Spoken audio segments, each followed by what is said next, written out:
We all know the card Sneak Attack, but what if we made that better? What if we stapled it on top of a commander? That's what we're looking at today. A whole deck tech around Tannuk Steadfast second.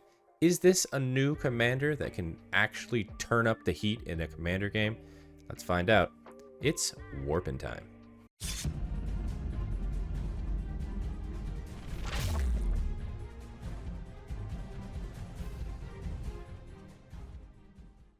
Hey, what's up guys? Welcome back to Guys at Magic. This is Hunter coming at you with a deck tech, like I said in that intro there. We are going to be looking at Tannuk Steadfast second. This card is absolutely insane. I was so shocked to see it when it was first announced. Shout out to our Patreon members for voting on this one for a deck tech for the channel. You guys are awesome. They got to see this video first, so if you guys wanted to check out what they're seeing, check the link in the description for our Patreon. But Tannuk Steadfast second is a very, very, very aggressively fast commander. You're going to be just hitting opponents. You're going to be knocking them out of the game very quickly. We got some spicy tech in this upgrade, so as a little friendly reminder, before we get into the deck itself, we're going to be talking about all cards in the deck. That's creatures, artifacts, enchantments, instants, sorceries, and of course, lands. But before we get started into that, hit that like button and subscribe to the channel if you haven't done so already, because you don't want to miss out on the other cool stuff. So let's talk about it. This is Tannuk Steadfast second. It's 2 and 2 red for a 3/5 legendary creature Kavu pilot. It says other creatures you control have haste. It also says artifact cards and red creature cards in your hand have warp of 2 and a red. If you do not remember what warp means, well, you can go ahead and cast a card from your hand for its warp cost. Exile that permanent at the beginning of the next end step, then you may cast it from exile on a later turn. So yes, this is Sneak Attack, except it's a better Sneak Attack, because what did Sneak Attack say? You have to sacrifice it at the end step. Instead, you're exiling it and you can play it again. That's right, super efficient. We're just going to be throwing stuff down. They're going to have haste. You're going to swing in for damage. We got some really big, mean creatures that we can just cast for 3 mana. Some giant artifacts that we can cast for 3 mana. Oh man, this deck has got me amped, and I can't wait to talk about it with you. So without further ado, let's get into these creatures. We're going to start with some dorks, of course, in this deck, because worst case scenario, our commander does get killed and we do have bigger creatures, so mana is a very important resource in this deck. So Iron Mirror is 2 mana for a 1/1 artifact creature mirror. You can tap for a red. Ornithopter of Paradise is 2 mana for a 0/2 artifact creature Thopter. You can tap it to add 1 mana of any color. It also has flying. And Palladium Mirror is 3 mana for a 2/2. You can tap it to add 2 colorless mana. Some utility creatures here. Wild Mage Sorcerer, 3 and a red for a 4/3 creature Orc Shaman. It says the first spell you cast from exile each turn has Cascade. The awesome thing about Cascade is that it cares about its mana cost rather than what you paid for it. So you're going to be cheating out stuff for 3. If you cheated out something that originally cost like 8 mana, it's going to Cascade for the 8, so you find 7 or less. Fantastic inclusion for Wild Magic Sorcerer. Professional Facebreaker, always going in every red deck, I feel like. 2 in red for a 2/3 creature Human Warrior. It's got Menace and says whenever 1 or more creatures you control deal combat damage to a player, you create a treasure token. You can sacrifice a treasure to exile the top card of your library. You may play that card this turn. Once again, we care about mana in this deck in case of worst case scenario that something actually gets destroyed, aka our commander. We want mana to recast stuff. Let's get straight into the creatures that we're trying to cheat out for 3 mana rather than this entire mana cost. But again, we can play it later from exile because that is incredible. We're going to start from low mana value to higher mana value. So these first couple are 5 mana. Goldspan Dragon is important for 3 and 2 red. It's a 4/4 creature dragon. It's got flying and haste. And this is whenever it attacks or it becomes a target of a spell, you create a treasure. And then treasures you control have tap, sacrifice artifact, and you can add 2 mana of any one color. Ilarg the Raise Boar is 3 and 2 red for a 6/6 legendary creature Boar God. It's got trample, and it says whenever it attacks, you may put a creature card from your hand onto the battlefield tapped and attacking, and return that creature to your hand at the beginning of the next end step. When it dies or is put into exile from the battlefield, you may put it into its owner's library 3rd from the top. It's really hard to get rid of Iltharg here because it is so good. I mean, not only we can cheat this out for 3 mana, this is going to cheat out another thing for free, and then whenever it just dies or is put into exile, it says, hey, just put it back in your deck, you're okay. Karlach, Fury of Avernus is 4 and a red for a 5/4 legendary creature tiefling barbarian. Whenever you attack, if it's the first combat phase of the turn, untap all attacking creatures that gain first strike until end of turn. After this phase, there's the additional combat phase. We love combats. Neheb the Eternal is 3 and 2 red for a 4/6 legendary creature, a zombie minotaur warrior. It has a flicked 3, which means whenever this creature becomes blocked, defending player loses 3 life. And at the beginning of your post-combat main phase, add a red for each 1 life your opponents have lost this turn. Once again, cheat these things out. Get a whole bunch of mana with Neheb. I love it.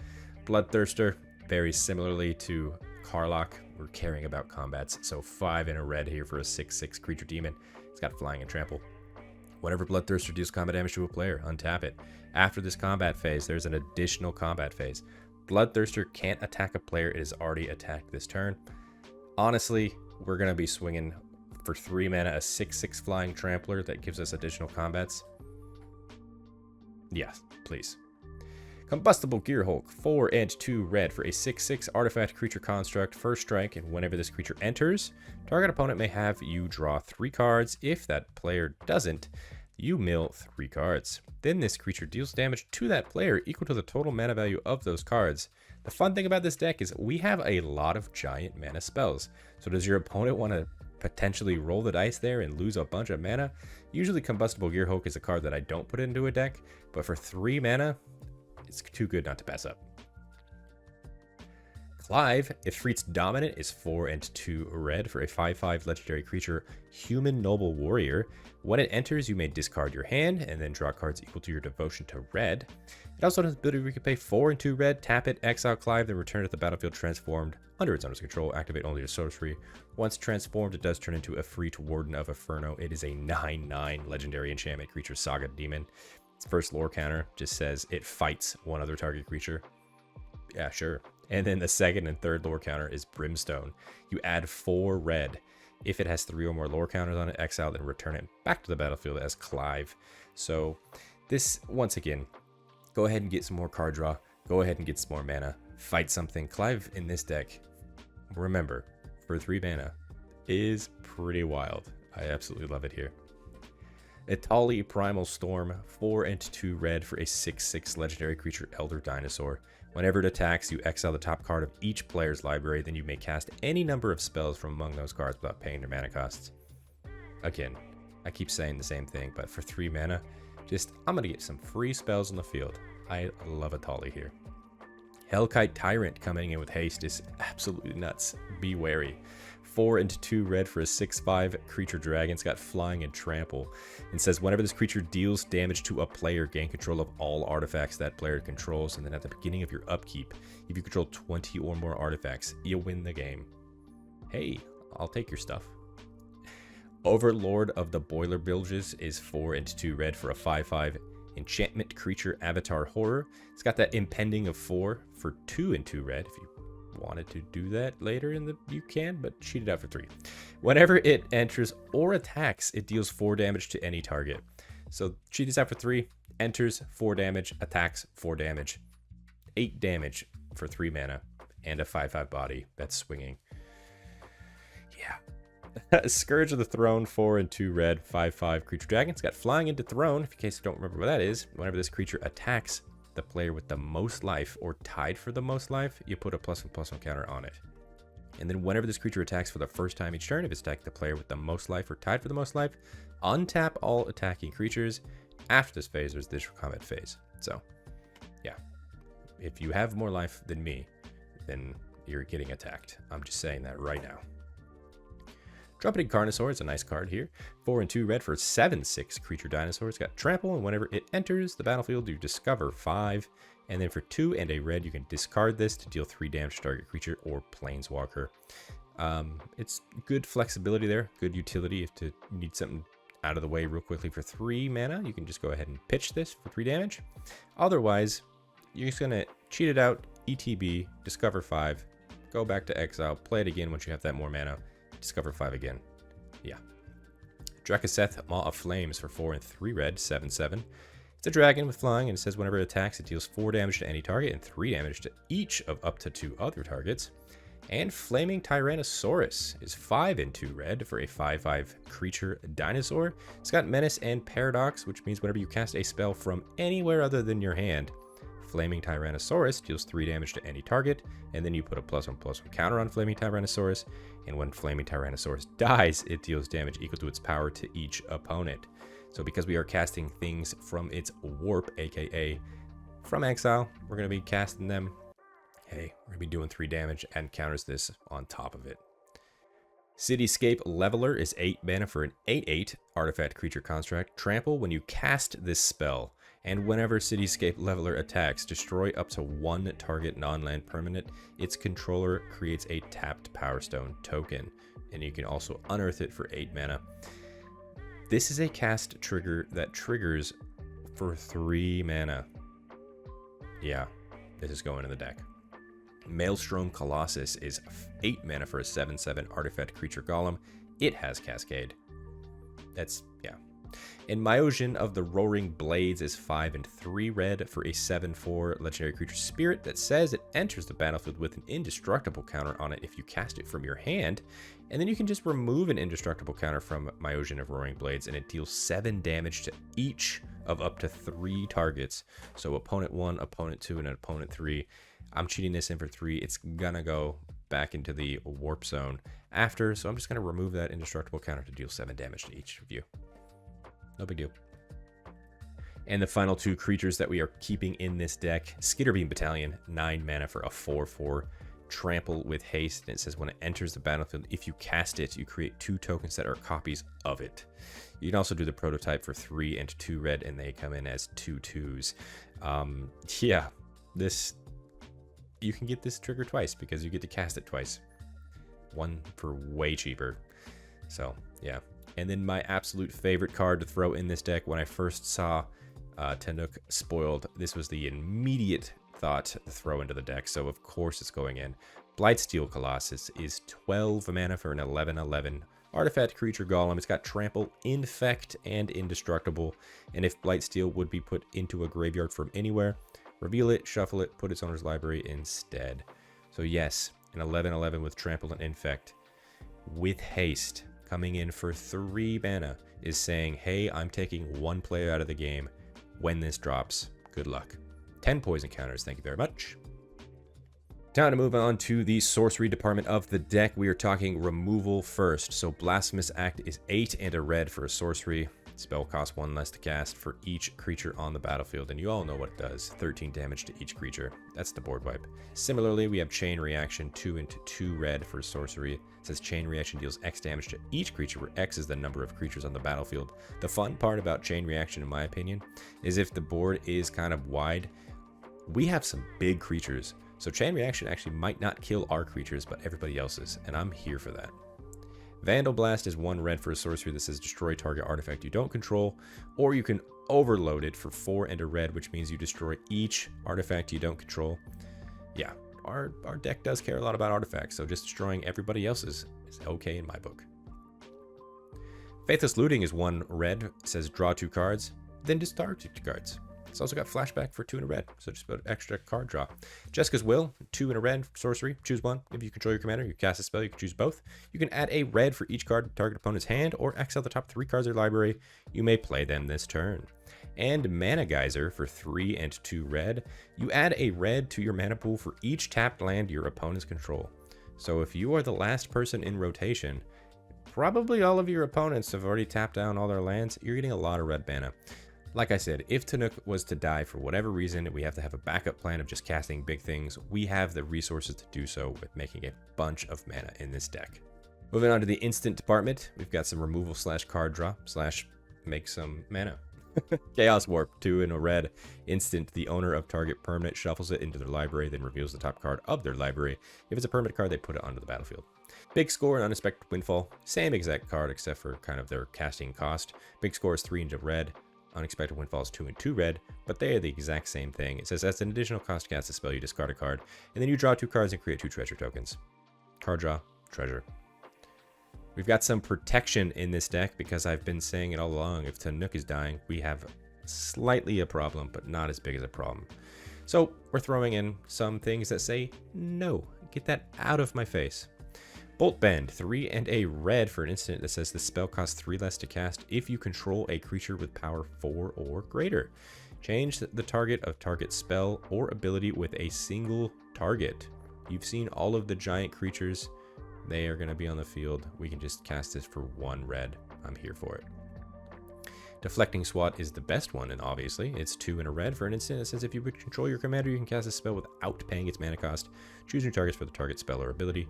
Return the Favor is 2 red for an instant. It's got Spree, so you can pay an additional 1 to copy target instant spell, sorcery spell, activated ability, or triggered ability, and you can choose new targets for the copy. Or you can pay an additional 1 on top of that and change the target of target spell or ability with a single target.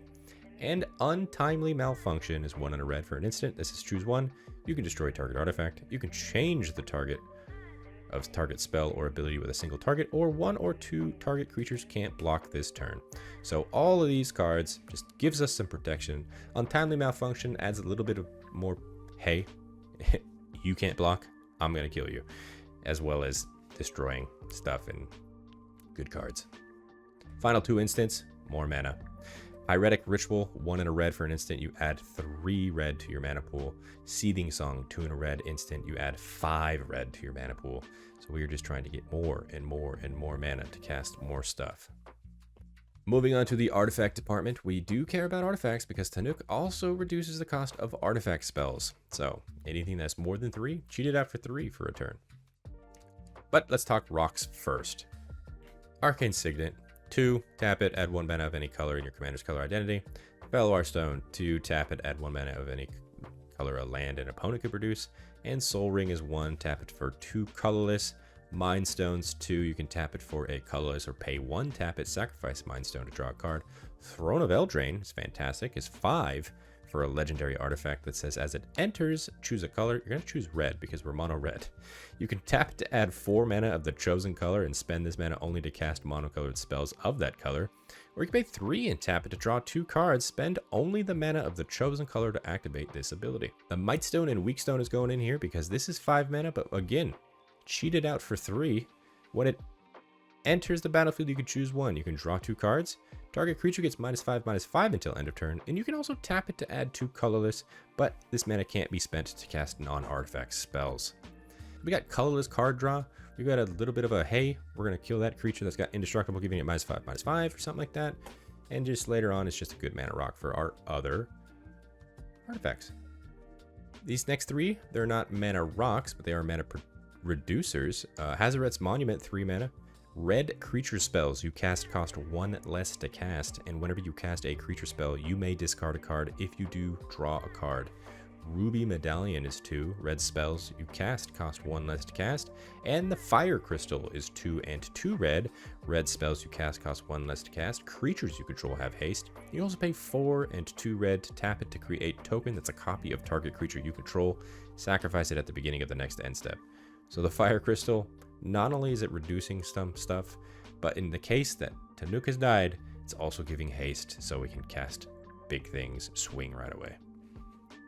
Next 3 artifacts are equipment. We care about protecting Tannuk.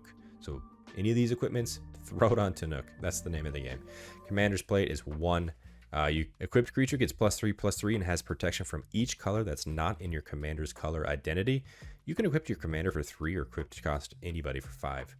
Lightning Greaves is 2. Equipped creature has haste and shroud, equipped of 0, and Swiftfoot Boots is 2. Equipped creature has hexproof and haste, and equipped of 1. So, yeah, name of the game, protect our commander, and we get to do cool things. The next 2 artifacts, they are hefty, but like I said, you can cheat them out. They are removal. Extinguisher Battleship is 8 mana for an artifact spacecraft that says when it enters, destroy target non-creature permanent. Then this spacecraft deals 4 damage to each creature. It's got station, and at 5+ charge counters, it's got flying and trample, and it becomes a 10/10. So for 3 mana, we are maybe board wiping with 4 damage to everything, but also destroying a target non-creature permanent. We can get rid of someone's pesky land. This card is really flexible. Another thing that you can cast for 3 that would be really mean is Portal to Phyrexia. It's originally 9 mana that says when it enters the battlefield, each opponent sacrifices 3 creatures. At the beginning of your upkeep, you put target creature card from a graveyard onto the battlefield under control. It's a Phyrexian addition of those types. So not only are we casting this for 3 just to be like, all right, things are getting out of hand, we gotta slow our opponents down heavily, but later cast it for 9, keep this on the field. Anything that our opponents did deal with that is really mean, we bring them back now. So mono red, who would have thought? Reanimating things. All right, our last artifacts, we got 4 of them here. They are all utility for the deck. They are very, very good. Conjurer's Closet is 5 mana that says at the beginning of your end step, you may exile target creature you control and then return it to the battlefield under your control. They are your triggers. You get to choose how the stat goes. So the warp trigger says, hey, you got to go to exile. Or you do this trigger first that says, I'm going to blink this first.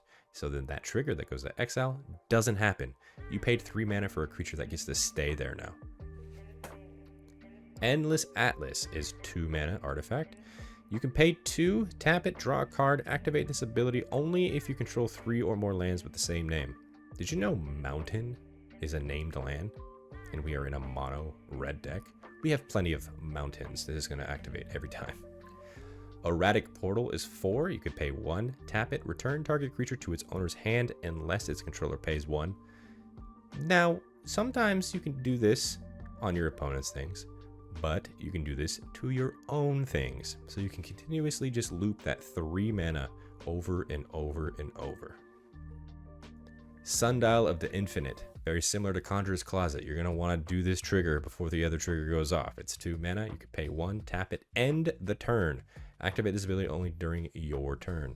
So when that warp trigger happens at your end step and it says, hey, the creature's got to go away, end the turn, no more trigger. It stays there for the rest of the game. Love it. All right, moving on to the enchantment department.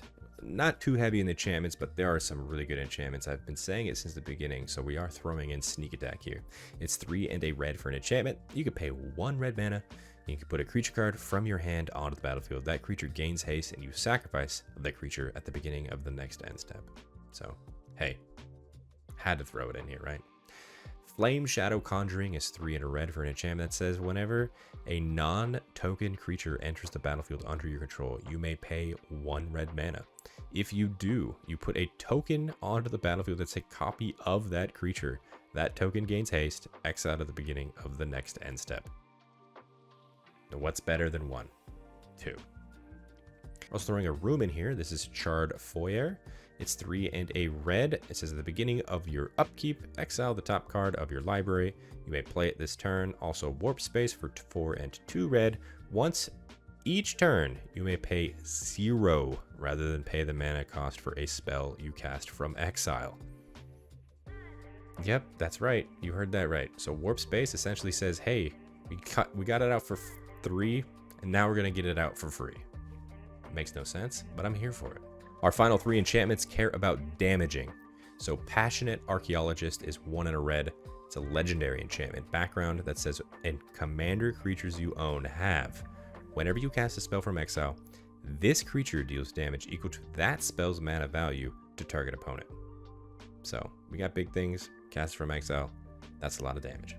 Sarkhan's Unsealing is 3 and a red. It says whenever you cast a creature spell with power 4, 5, or 6, Sarkhan's Unsealing deals 4 damage to any target.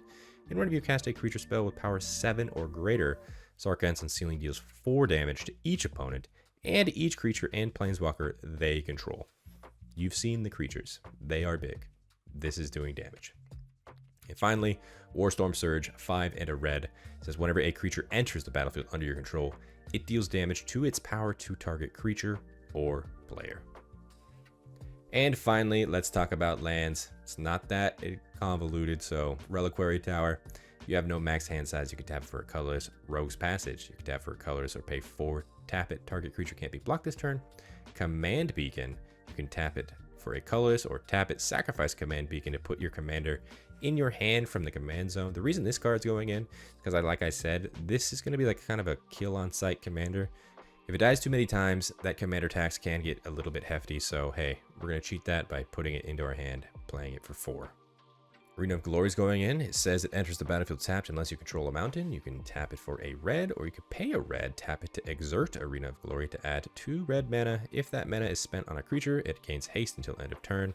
Absolutely love this card, especially if we don't have our commander down and we do have the mana to spend. Split that mana up. Use it on either creature. You can give 2 creatures haste by splitting up that 2 red mana. But either way, like I said, if our commander's not on the field, give something haste. Swing in right away. Valakut, the Molten Pinnacle, says it enters the battlefield tapped, and then whenever a mountain enters the battlefield under your control, if you control at least 5 other mountains, you may have Valakut, the Molten Pinnacle, deal 3 damage to target creature or player. You can also tap to add red mana. Yeah, you'll see really quickly how many mountains we can trigger this with. But first, War Room, you can tap it for a colorless or pay 3, tap it, pay life equal to the number of colors in your commander's color identity to draw a card. It's 1 life. So, yeah, draw cards. And like I alluded to, we are adding in 30 basic mountains. It's easy. Just add those 30 basic mountains, you're good to go.